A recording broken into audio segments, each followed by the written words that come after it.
Ну вот, ребята, развели небольшой костерок, как мы сделали.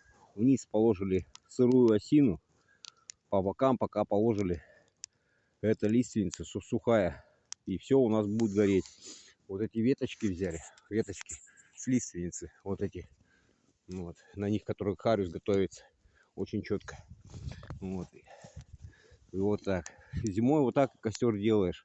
Тут положили перекладинку, чтобы поддув воздуха был снизу. Вот. И все у нас прекрасно, видите, горит. Даже, в принципе, кору можно убирать. Кора, береста. Ну вот. Все. Теперь мы можем и приготовить и чай, и завтрак, короче, себе. И, конечно, погреть руки.